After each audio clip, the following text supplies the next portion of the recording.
Good afternoon, students. Welcome to Insprireindia. For students of political science and international relations, Karl Marx represents one of the most potent political philosophers who had influenced the course of political history in a very, very profound and an unprecedented manner. Karl Marx forever changed the trend and the direction of political thought. Political thought which has had a history right from the ancient Greek political thinkers, starting with Plato, Aristotle, and then throughout the medieval period, and in the modern times with thinkers like Machiavelli, Thomas Hobbes, John Locke, Rousseau. All these thinkers have represented one school of political thought, and that is liberal school. Karl Marx, for the first time, introduced the socialist thinking in political science in a very, very unprecedented manner. There were socialists before Karl Marx also, but Karl Marx's ideas had been such a strong imprint that he cannot be overlooked. His thought process, his ideas, the concepts which he proposed, and the principles which he introduced for understanding social progress and change have since then become yardsticks for a good number of political thinkers to try and understand political theory. Karl Marx, 1818 to 1883, represents one of the most prolific times as far as intellectual history of humankind is concerned. This was the time when the modern era had established itself. Capitalism was almost at its peak. The world had witnessed unprecedented growth and development. A series of political thinkers were proposing ideas which were upholding liberal viewpoints. It was at this time that Karl Marx, representing the socialist school, marks a break in the advancement of political theory. Karl Marx can be considered to be the very first philosopher of the common man. He represents the interests of common man. He represents the aspirations of common man. He represented the value, the worth that every common man has in the process of production. Please remember, till that time Karl Marx had proposed his theories, political theory was primarily capitalist or bourgeois in nature. It was to the credit of Karl Marx that he introduces a new trend in political theory. As I told you, Karl Marx belongs to the socialist stream, and he proposed what was very popularly called as communism. Karl Marx is considered to be father of communism. As I told you, this marks a complete break in the advancement of political traditions. Karl Marx was a materialist. It means Karl Marx upholds the idea that material existence is central to a man's life. Okay? So it is not the consciousness of man that determines his being. Rather, it is his being or his existence which determines his consciousness. Karl Marx did not give primacy to ideas. Karl Marx gave primacy to material existence and material conditions. For Karl Marx, survival and to be a producer for the purpose of survival is the very essence of man's living. And that's the reason why Karl Marx believes that the entire edifice of society is predicated on an economic substructure or the economic mode of production. Karl Marx therefore proposes the idea that it is the material existence of society and material conditions of society which determine every other aspect of social life, whether it is religion, whether it is politics, whether it is philosophy, whether it is values or customs or traditions, and even interpersonal relationships, the nature of family system, the nature of religion, faith that men have are all determined by their material conditions. That's probably one of the most or the strongest preposition of materialism in political science. There was probably no other political thinker who had so strongly emphasized the material conditions of society as the determining factors of every aspect of social and political life. Karl Marx as far as this is concerned, is unprecedented. Okay?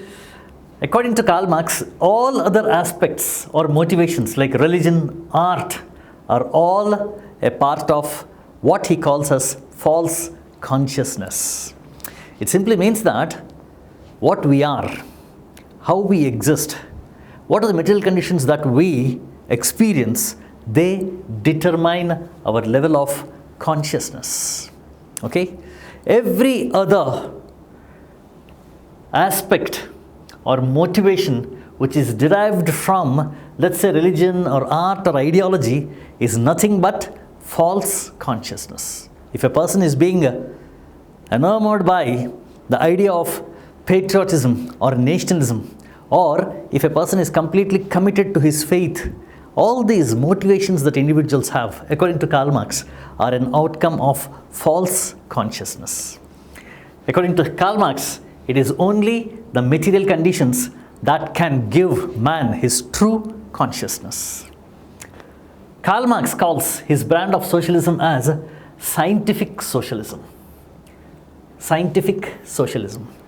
Because Karl Marx argues that his socialism is an outcome of the application of scientific principles of evolution. According to Karl Marx, we can understand the progression of society from one phase or from one epoch to another epoch based on some scientific principles. Karl Marx believes that it is application of scientific principles in understanding of social progress that makes his brand of socialism as scientific socialism.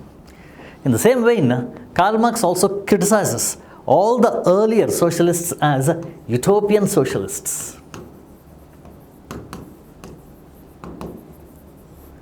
He believes that their understanding of society and their propositions related to socialism are not based on scientific principles. Karl Marx believes that his brand of socialism is scientific socialism, or what we all today know as Marxian socialism. Karl Marx prefers to call his brand of socialism as scientific socialism. He believes that whatever the ideas that he had proposed with respect to society's evolution are based on scientific principles or scientific laws. Now, what had been the fundamental questions that Karl Marx was trying to answer through his ideas? Now, please remember that Karl Marx and his works compel his readers to think differently. Thinking out of the box, rather. How? For example, today we all tend to believe that democracy is the best form of government. A government of the people, by the people, for the people. Democracy is the best form of government. Karl Marx's first question is whether everybody's values, attitudes, and beliefs are correct or not. Karl Marx is emphatic in arguing that the values and the beliefs that we share today are an outcome of false consciousness. False consciousness. The second question which Karl Marx tries to address is the question of whether we are all truly free, as claimed by liberalism. Liberalism upholds individuals' liberty as the fundamental value. Liberalism proposes the idea that liberty should be the fundamental value in organizing society. The primacy should be given to individual liberty and freedom in trying to organize society and in organizing social relations. Now, according to Karl Marx, does the ideology called liberalism ensure our freedom truly or not? Are we truly free? Now, Karl Marx wants us to ask ourselves this question, whether we are truly free or not. Whether we are truly free from the fear of not being given the right deal. Whether we are free from oppressive governments, whether we are free from false consciousness, whether we are truly free from scarcity or want or unemployment, aren't these the insecurities that we all have to face up with? The question that Karl Marx wants everybody to ask themselves is whether we are truly free in liberal societies. The so-called liberal societies, are they able to ensure freedom to all the individuals or not? This is the second question which Karl Marx wants us all to ponder upon.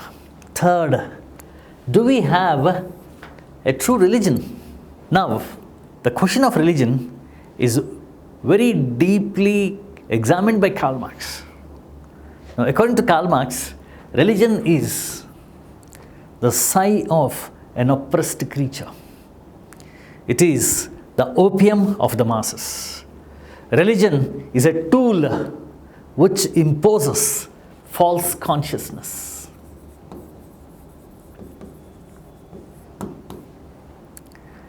Okay? So whatever is the religion which we consider today as an emancipating influence on individual's life, is it the true religion or not?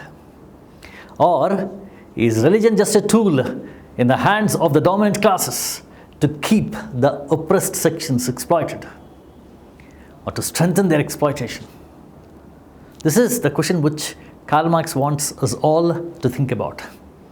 Whether the religion that we believe in today is giving us peace, or whether the religion which is today the most dominant religion is actually inducing a sense of false identity and false consciousness.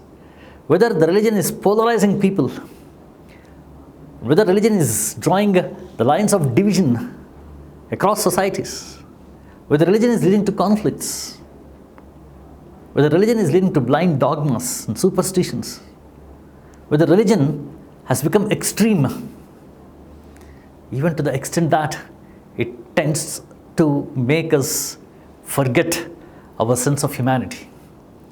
Whether the religion that we have today is a true religion or not. Another question which Karl Marx wants us all to think about is there justice in society?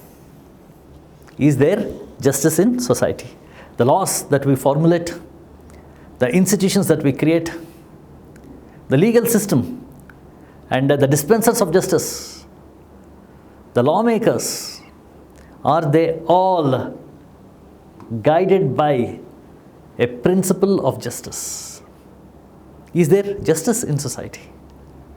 Or how exactly do we understand justice, and how do we find justice in society? This is another question which Karl Marx wants us all to think about.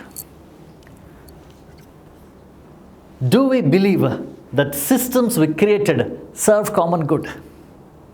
Do we all believe that the systems that we created, the political systems that we created, the economic systems that we created,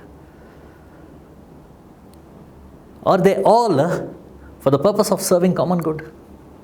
Democracy, is it really a government of the people, by the people, for the people? Or is it a government of the people, by the people, for the rich? Is the economic system serving the interests of a small section of society, allowing them to concentrate wealth, allowing them to experience affluence at the cost of widespread scarcity and deprivation? Is the economic system serving the interests of all the people in the society or not? The systems that we have created, are they serving common good? Karl Marx also wants us to ask whether we are all producing to the fullest of our ability. We all have abilities. We have innate abilities. We have potential. We have capacities.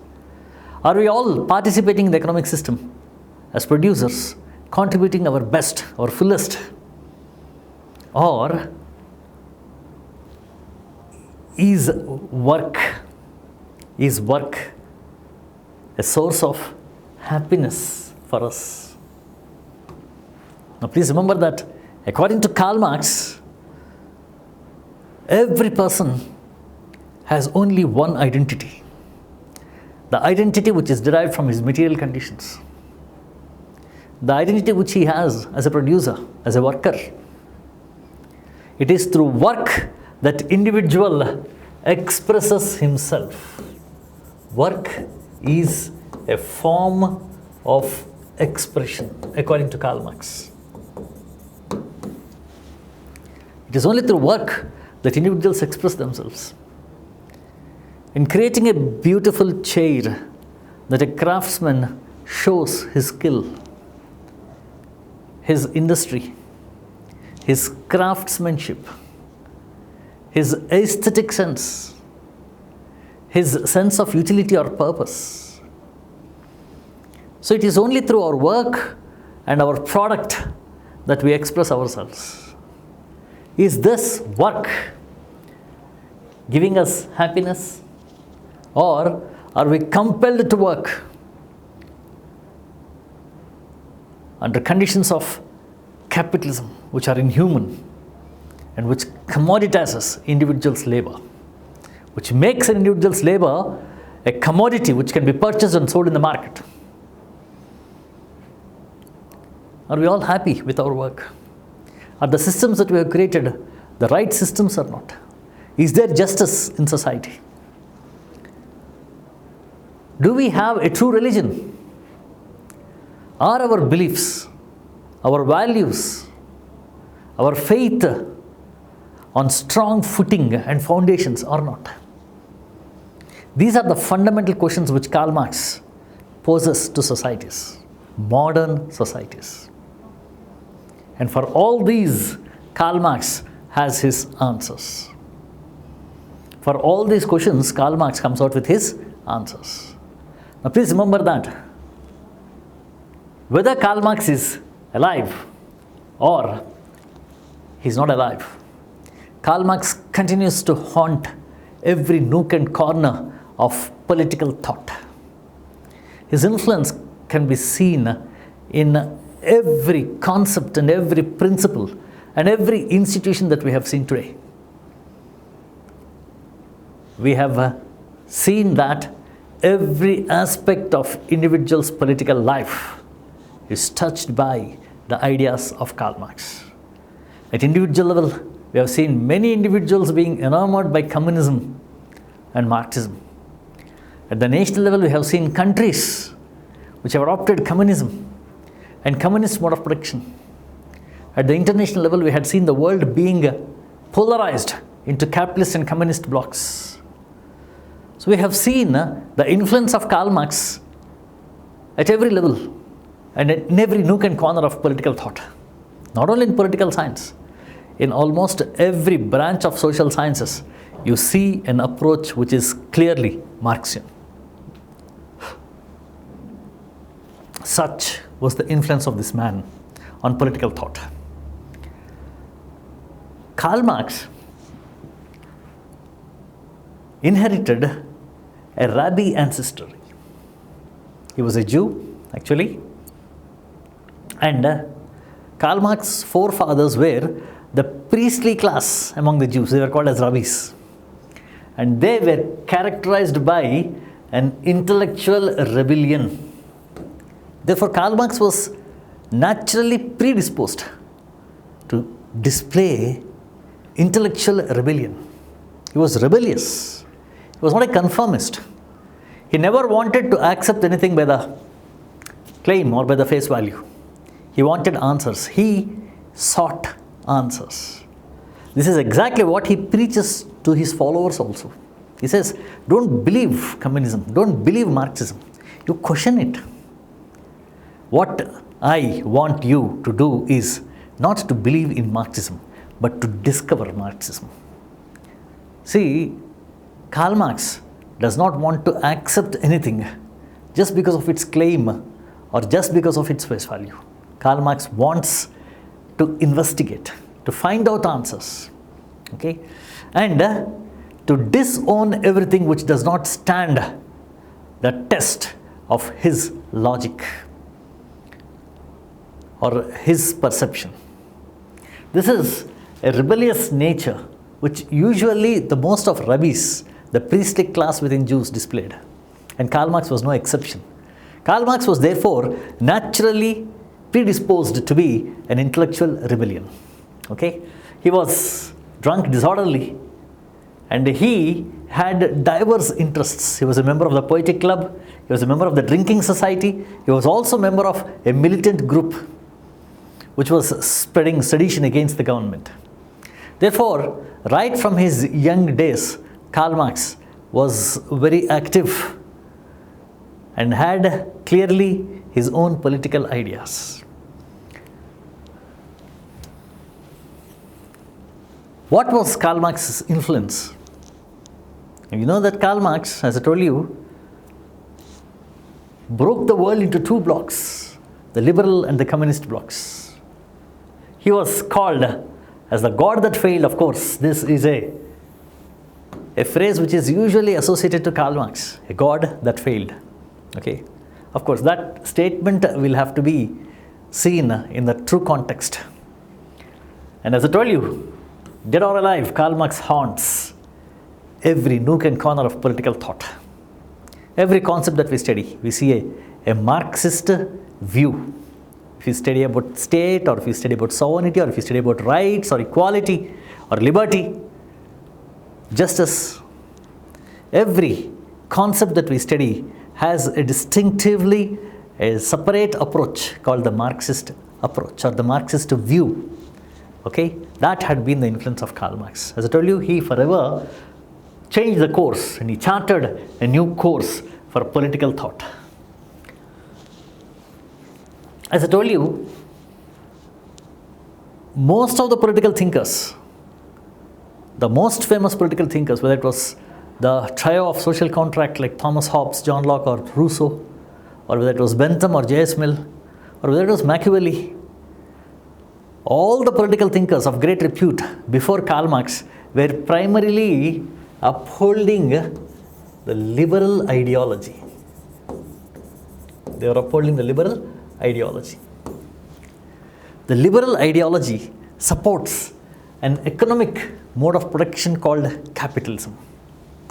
It supports an economic mode of production called capitalism. It was Karl Marx who for the first time had presented a very cogent and a damning criticism of capitalism. It was Karl Marx who for the first time proposed a criticism of capitalism by trying to understand the laws by which capitalism operates. The law of wages, for example, the idea of surplus value. All these ideas were proposed by Karl Marx to try and understand the nature of capitalism. He proposed a criticism of capitalism which was giving us insights into the way capitalism works. The nature of exploitation, the control of resources and concentration of wealth, the control over institutions and political structures, the sway of capitalist ideas and religion and faith. All these were analyzed by Karl Marx, examined by Karl Marx. And please remember, a lot of people tend to argue that communism is no more a very popular ideology. Marx is dead, and long live communism.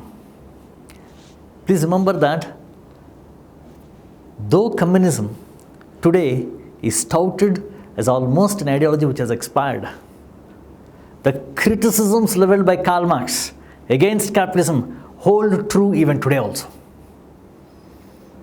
The way capitalism operates, its expansionist nature, the nature of exploitation are all before our very eyes to see. Therefore, the relevance of Marxism in today's world in the very serious and damning criticism that Marxism offers against capitalism. That's where the value of Marxism truly lies. In the coming lectures, we'll try and understand several important principles proposed by Karl Marx. We'll see how Marxism had influenced political thought in such a big way. For students of political science and international relations, please remember, having a proper understanding of Marxism is very, very important. Having a proper understanding of the writings of Karl Marx having a proper understanding of the writings of Karl Marx, the concepts which Karl Marx proposes, the concept of surplus value, the theory of alienation, having a proper understanding of all these is very, very important. So in the coming classes, we'll try and understand Karl Marx in the right perspective.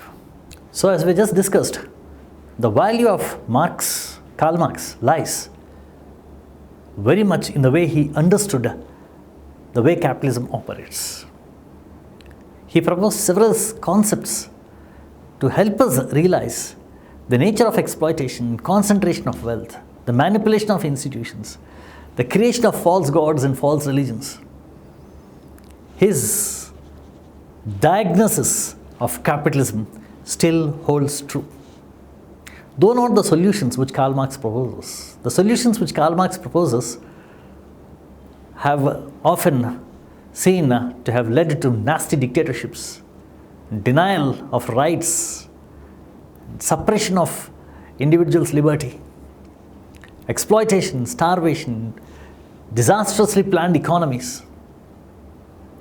Probably the solutions which Karl Marx had offered may not be tenable or practical, but his diagnosis of capitalism was correct, and he probably was one political thinker who had understood capitalism's true nature, its imperialist, exploitative nature. Thank you so much.